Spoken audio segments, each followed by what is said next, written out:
ایک مفتی صاحب کہتے ہیں کہ بخاری شریف کو امام بخاری خود نہیں لکھی، اسی طرح امام ابو حنیفہ رحمۃ اللہ تعالی علیہ کی فقہ کو ان کے شاگردوں نے جمع کیا ہے، وضاحت کر دیں۔ امام بخاری نے اگر خود نہیں لکھی تو کس نے لکھی ہے، ذرا یہ بتائیں۔ یہ تو اس طریقے سے ہے کہ علی بھائی نے ریسرچ پیپر خود نہیں لکھے، اور جب کوئی سوال پوچھے تو وہ کہ نہیں وہ فلانے کمپوزر نے کمپوز کر کے دیے تھے۔ ویسے تو میں نے اپنے ریسرچ پیپر کمپوز بھی خود کیے ہوئے اللہ کے فضل سے۔ تو امام بخاری تو میرے بھائی انہوں نے بخاری شریف خود لکھی ہے، 16 سال لگائے ہیں لکھنے میں، ایک ٹکٹ میں اتنے مزے۔ دوسری طرف کہتے ہیں جی امام بخاری شریف میں حدیث لکھنے سے پہلے 2 نفل پڑھتے تھے، پھر قبر رسول پہ جا کے دعا کرتے تھے، پھر استخارہ کرتے تھے، پھر وہ حدیث لکھتے تھے۔ ماموں پارٹی کتنے مزے کرنے تھے ایک ٹکٹ ادو سانو ایک کہانی کراندے سے ہن کہندے بخاری خود نہیں لکھی انہوں نے۔ جاؤ نسوئے تواڈے بہانے ختم ہو گئے، نکلو ادھروں، چل جی صحیح۔ کی کرن دے ہو۔ مرزا جلمی نے امام اعظم ابو حنیفہ رحمۃ اللہ تعالی کی فقہ اور ان کی کتابوں کے حوالے سے ایک اعتراض کیا تھا، جس کا میں نے بحمد تعالیٰ دلائل کے ساتھ الزامی اور تحقیقی جواب دیا۔ مرزا سے وہ جواب ہضم نہ ہو سکا اور مرزا غصے میں آ کے آپے سے باہر ہو چکا ہے، اور وہ جو جواب میں نے مرزا جیلمی کو دیا تھا، مرزا جیلمی سے وہ برداشت نہیں ہو سکا۔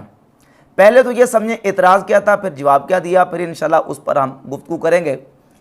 مرزا جیلمی کا اعتراض یہ تھا کہ امام ابو حنیفہ رحمۃ اللہ علیہ نے کوئی حدیث کی کتاب نہیں لکھی، اگر وہ حدیث کی کتاب لکھ جاتے تو جھگڑا ختم ہو جاتا۔ یہ جو ساری فقہ حنفی اور فقہ حنفی کے مسائل ہیں، یہ انہوں نے اپنی طرف سے ویسے ہی امام ابو حنیفہ کی طرف منسوب کر دیے ہیں، یعنی یہ مسائل انہوں نے بیان نہیں کیے، انہوں نے فقہ حنفی والوں نے اپنی طرف سے امام ابو حنیفہ کی طرف منسوب کر دیے ہیں۔ تو میں نے مرزا کو جواب دیا تھا کہ مرزا جی یہی اعتراض تو منکرین حدیث کی کتابوں کے اوپر کرتے ہیں کہ نبی صلی اللہ علیہ وآلہ وسلم کے دنیا سے پردہ کر جانے کے بعد 200-300 سال بعد حدیث کی کتابیں لکھی گئی ہیں۔ نبی کریم علیہ السلام نے حدیث کی کتابیں نہیں لکھی، نہ حضور نے کتابیں جمع کروائیں، نہ آپ علیہ السلام نے اپنے ہاتھ سے لکھی، نہ خلفائے راشدین نے لکھی، نہ کسی صحابی کی کوئی کتاب اس وقت ہمارے ہاتھوں میں دنیا میں موجود ہے۔ یہ تو بعد میں علماء نے یا لوگوں نے ان روایتوں کو جمع کر لیا اور جمع کر کے نبی علیہ السلام کی طرف انہوں نے منسوب کر دیا ہے۔ نبی علیہ السلام نے کوئی کتاب نہیں لکھی۔ یہ تو منکرین حدیث کا اعتراض تھا۔ تو ان کو ہم یہ اعتراض کا جواب دیتے ہیں کہ اگرچہ یہ حدیث کی کتابیں نبی کریم صلی اللہ علیہ وآلہ وسلم نے نہیں لکھی، خلفائے راشدین نے نہیں لکھی، کسی صحابی نے نہیں لکھی، لیکن یہ احادیث محدثین تک، علماء تک سند کے ذریعے پہنچی ہیں، اور انہوں نے ان احادیث کو سند کے ذریعے لیا اور لے کے اپنی کتابوں میں وہ تمام ذخیرہ احادیث جمع کر دیا۔ یہ تحقیقی جواب ہم دیتے ہیں منکرین احادیث کو کہ بھئی جتنی احادیث کی کتابیں ہیں ان میں احادیث جو آئی ہیں محدثین نے ان کو سند کے ساتھ محدثین نے جمع کر لیا۔ تو ان کا اعتراض بالکل لغو اور باطل ہے۔ اسی طرح فقہ کے اوپر یا امام اعظم ابو حنیفہ رحمۃ اللہ کی کتابوں کے حوالے سے جو مرزا نے اعتراض کیا ہے، مرزا کا اعتراض باطل اور مردود ہے۔ تحقیقی جواب تو یہ ہے کہ پہلی بات یہ کہ محدثین اور فقہا یا ائمہ دین اس وقت جو ہے وہ تصنیف و تالیف کا ان کا طریقہ کار کیا تھا؟ ان کی تصنیف و تالیف کا طریقہ یہ ہوتا تھا، یا تو یہ کہ خود اپنے ہاتھ سے کتاب لکھی جاتی، یا یہ ہوتا تھا کہ محدثین اور فقہا اپنے شاگردوں کو جو ذخیرہ احادیث جمع کیا ہوتا تھا یا ان کے ذہن میں جو حفظ ہوتی تھی احادیث وہ املا کروا دیتے تھے، یا جو فتاوی جات اور قضایا ان کے ہوتے تھے وہ اپنے شاگردوں کے سامنے بیان کرتے، یا ان کے شاگرد ان کے فتاوی جات اور قضایا کو لکھ لیتے تھے۔ املا کا طریقہ ہوتا تھا، اور کتابی شکل میں وہ سارے کا سارا ڈیٹا اور مواد جو ہے وہ جمع ہو جاتا تھا، اور پھر بعد میں وہ کتاب کی صورت میں امت تک پہنچ جاتا۔ یہ طریقہ کار ہوتا تھا۔ اگر مرزا اس پہ متفق نہیں ہے تو مجھے بتائیں صحابہ کرام کے قضایا اور ان کے فتاوی جات ان کی کتابوں کی شکل میں جو انہوں نے کتابی شکل میں لے کے امت کے حوالے کیے ہیں وہ کہاں ہیں؟ سیدنا ابو بکر صدیق رضی اللہ تعالیٰ عنہ کے دور خلافت میں جو آپ نے فتاوے دیے، جو قضایا تھے، وہ کہاں ہیں کتابی شکل میں؟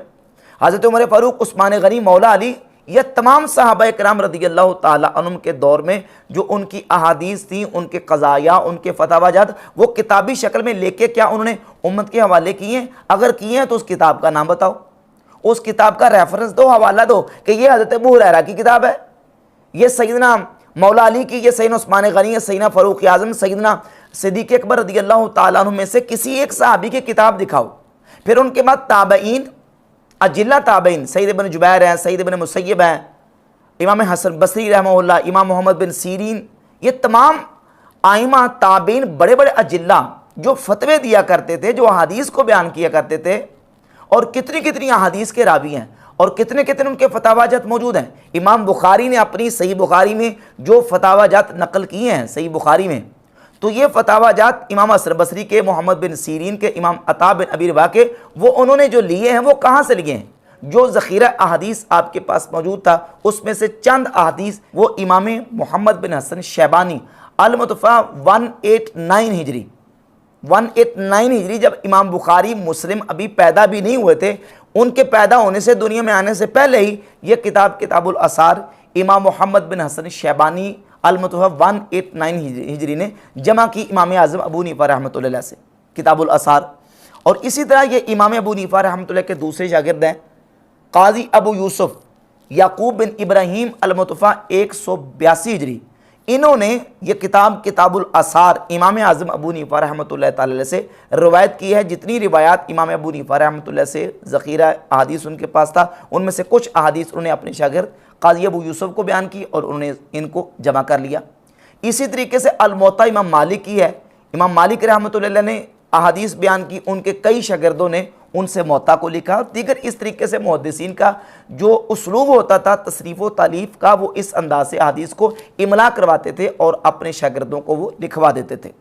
کتب ستہ کے مؤلفین جو ہے انہوں نے بھی اسی طریقے سے احادیث کو اپنے شاگردوں کو لکھوایا۔ اور امام اعظم ابو حنیفہ رحمۃ اللہ تعالی علیہ سے جو آپ کی مسانید ہیں وہ ایک دو نہیں، کتنے کثیر حفاظ ہیں جنہوں نے امام اعظم ابو حنیفہ رحمۃ اللہ تعالی علیہ سے مسانید امام ابو حنیفہ کو نقل کیا ہے۔ یہ حافظ ابن نقطہ کی کتاب ہے التقیید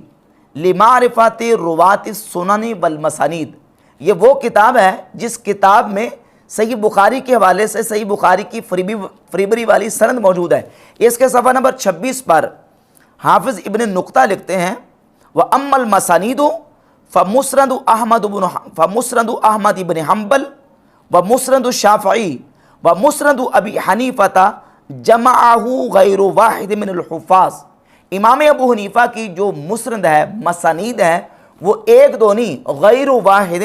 کثیر حفاظ نے امام اعظم ابو حنیفہ رحمۃ اللہ تعالی علیہ سے جمع کی ہے، اور وہ جو مجموعہ ہے وہ 20 جلدوں میں بحمد تعالیٰ یہ مجموعہ امام اعظم ابو حنیفہ رحمۃ اللہ کی مسانید کا وہ ہمارے پاس موجود ہے۔ یہ 20 جلدوں میں تمام مسانید جتنی بھی حفاظ حدیث نے امام اعظم ابو حنیفہ رحمۃ اللہ سے جمع کی ہیں وہ 20 جلدوں کی صورت میں ہمارے پاس موجود ہے۔ اس کے علاوہ امام اعظم ابو حنیفہ رحمۃ اللہ تعالی علیہ کی جو کتب ہیں ان میں سے الفقہ الاکبر، یہ امام ابو حنیفہ کی کتاب ہے، یہ کتاب الوصیہ امام اعظم ابو حنیفہ رحمۃ اللہ کی کتاب ہے، اور اس کے علاوہ امام ابو حنیفہ رحمۃ اللہ کے فتاوی جات اور آپ کی فقہ اور قضایا وہ سارے کے سارے امام اعظم ابو حنیفہ رحمۃ اللہ کے تلامذہ میں سے حضرت امام محمد بن حسن شیبانی المتوفیٰ 189 ہجری انہوں نے اپنی کتابوں میں جمع کیا، جن میں سے یہ 13 جلدوں میں کتاب الاصل ہے، اس میں ہزاروں فتاوی جات اور ہزاروں قضایا امام اعظم ابو حنیفہ رحمۃ اللہ کے، اور کتنی احادیث ہیں جو انہوں نے اپنی کتاب میں ذکر فرمائی۔ یہ امام محمد رحمۃ اللہ کی دوسری کتاب ہے السیر الکبیر، یہ سیر الکبیر 3 جلدوں میں، یہ 4 جلدوں میں کتاب الحجہ ہے امام اعظم ابو حنیفہ رحمۃ اللہ کے شاگرد امام محمد بن حسن شیبانی سے، اور یہ ان کی الجامع الصغیر ہے، یہ الجامع الکبیر ہے۔ اس کے علاوہ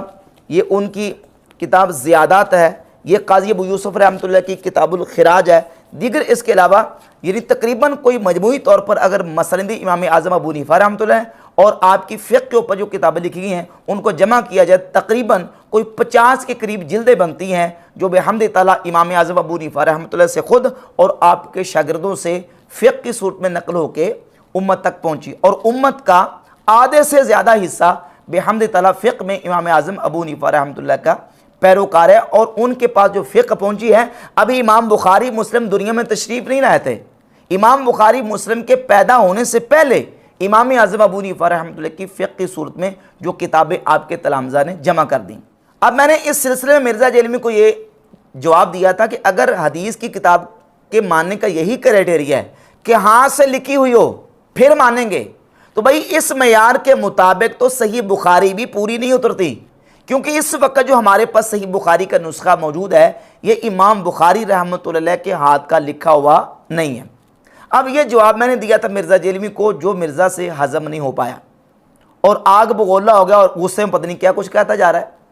پھر کہتا ہے یہ امام بخاری نے نہیں لکھی تو کس نے لکھی ہے؟ تو مرزا جی ہم آپ کو بتاتے ہیں کس نے لکھی ہے۔ ایک تو ہے محدثین کے حوالے،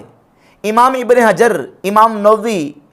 امام احمد قسطلانی، امام بدر الدین عینی اور دیگر ائمہ محدثین کے، میں ان کے حوالے پیش نہیں کروں گا، میں حوالہ پیش کروں گا صحیح بخاری سے۔ پھر صحیح بخاری کے اندر لکھا ہے اور صحیح بخاری بتا رہی ہے کہ یہ کس کے ہاتھ کی لکھی ہوئی ہے۔ آپ نکال لیں اسلام 360 ایپ، جس کو مرزا صاحب آپ پرموٹ کرتے ہیں اور آپ کے چاہنے والے اور مرزا جیلمی کے فالورز اسلام 360 کا بڑا نام لیتے ہیں۔ اس میں سے روایت نمبر 5015 نکالیں، روایت نمبر 5015، اس میں باقاعدہ فربری کا نام موجود ہے اور اس میں الفاظ موجود ہیں قال ابو عبداللہ عن ابراہیم مرسل وعن الضحاک المشرقی مسند، کہ فربری کہتے ہیں کہ امام بخاری نے یہ بات کی کہ یہ حدیث 5015 یہ ابراہیم سے مرسل ہے اور ضحاک المشرقی سے مسندن ہے۔ اب یہ جو عبارت ہے یہ امام بخاری نے لکھی ہے یا کہ امام بخاری کے شاگرد فربری نے؟ تو شاگرد فربری نے لکھی ہے، اور یہ شاگرد جو ہے محمد بن یوسف بن مطر الفربری، یہ 320 ہجری میں فوت ہو رہے ہیں۔ اور دوسرا حوالہ صحیح بخاری سے، کہتے ہیں امام بخاری نے نہیں لکھی تو پھر کس نے لکھی ہے؟ یہ دیکھ لیں کس نے لکھی ہے۔ روایت نمبر 2475، اس کے نیچے الفاظ موجود ہے قال الفربری وجدت بخط ابی جعفر، محمد بن یوسف بن مطر الفربری کہتے ہیں میں نے ابو جعفر کے خط میں یہ لکھا ہوا دیکھا تھا، کیا؟ قال ابو عبداللہ، کہ امام ابو عبداللہ یعنی امام بخاری نے کہا تفسیرہ ان ینزع منہ یرید الایمان، یہ الفاظ امام بخاری نے کہے ہیں اور میں نے یہ الفاظ کہاں سے لیے؟ ابو جعفر جو کہ امام بخاری کے کاتب تھے ان کے خط میں لکھے ہوئے دیکھے۔ اور یہ کون کہہ رہا؟ فربری، اور فربری کے یہ کومنٹس اور تبصرہ روایت نمبر 2475 کے نیچے موجود ہیں،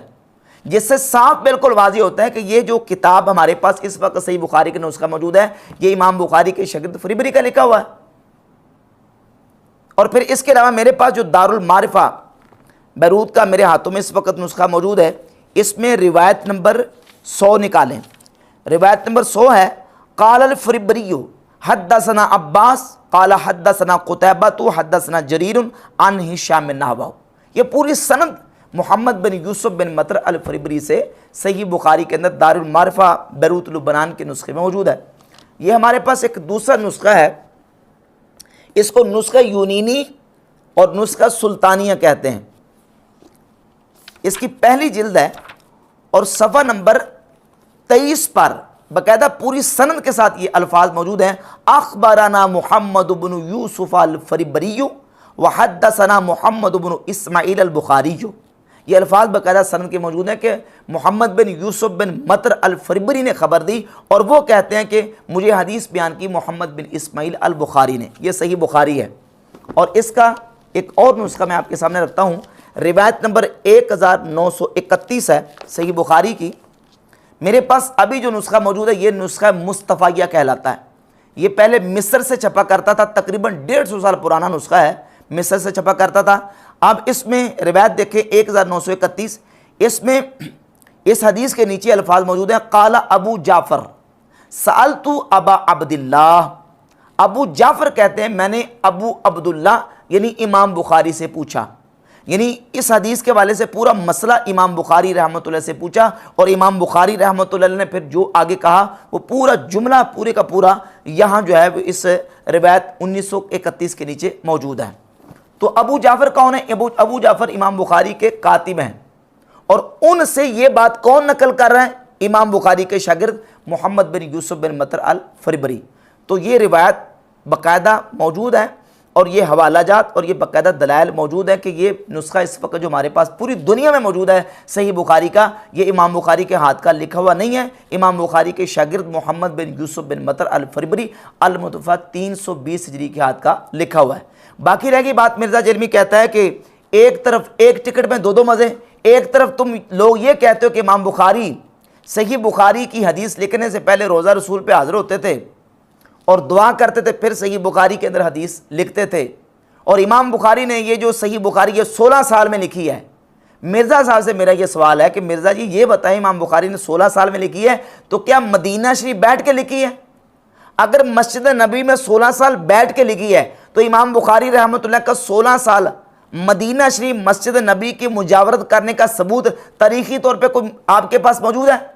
تمہارے پاس کوئی حوالہ موجود ہے؟ اگر ہے تو پیش کرو، اور اگر نہیں